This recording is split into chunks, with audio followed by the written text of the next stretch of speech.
Hello, welcome to F124 League race at Spa-Franchorchamps, and I'm starting in P8. I'm getting away nicely compared to the cars in front. So I kind of have all the track by myself, and I decided to put it on the inside. And that was not a great choice because I'm getting taken by the Haas on the outside, as you can see, and I'm ghosting now in a Alpine, which makes passing him quite easy. Now onto Eau Rouge Radion, and I'm getting a good run, as you can see, compared to the Haas, and I'm way faster.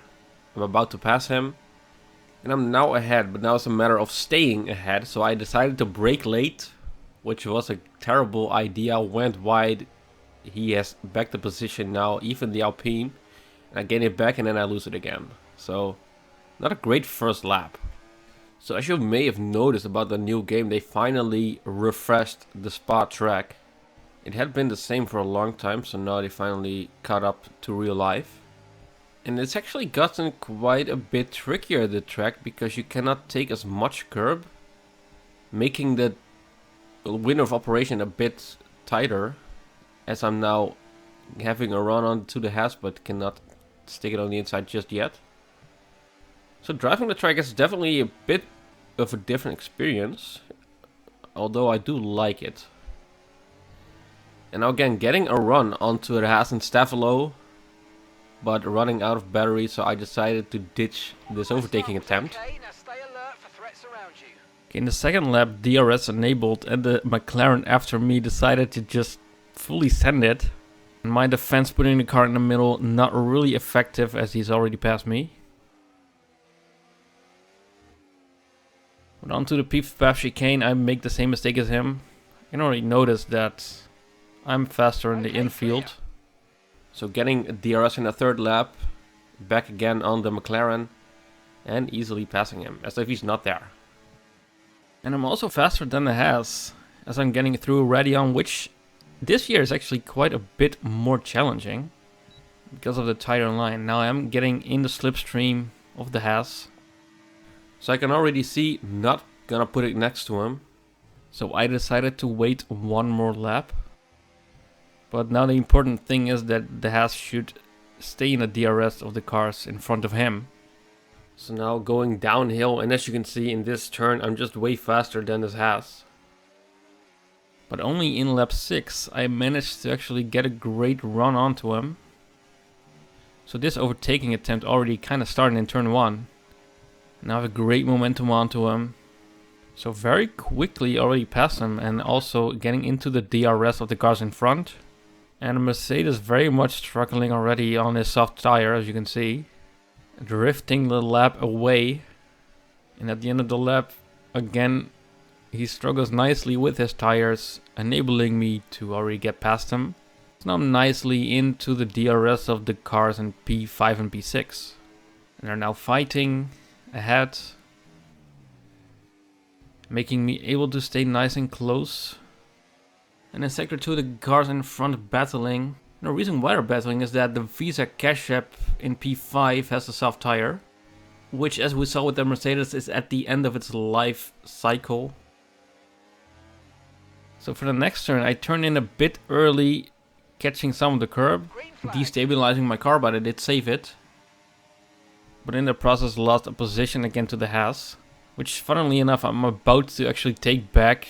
A bit risky through Blanchimont, and I was pretty happy with that. So I'm in front of him now for the chicane, but then he decides to actually tap me, and this made me really angry. And I really wanted to straight line him after this, but I didn't.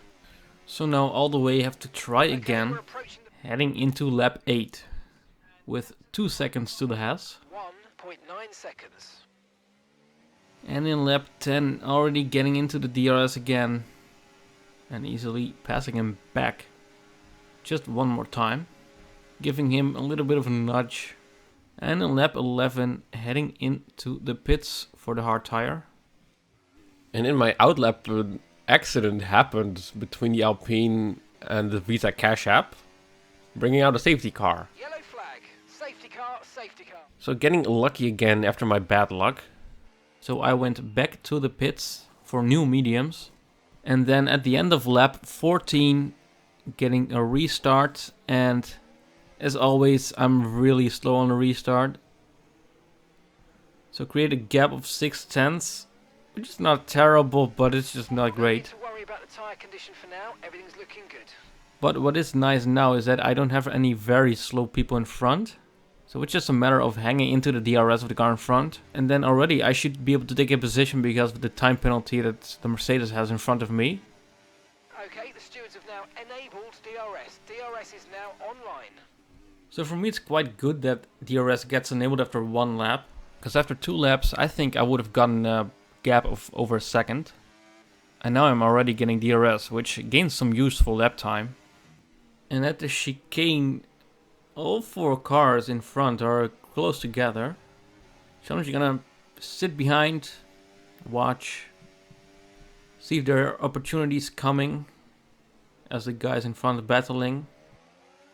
So a bunch of fighting going on. I'm not really in the position to do anything because my battery is almost flat.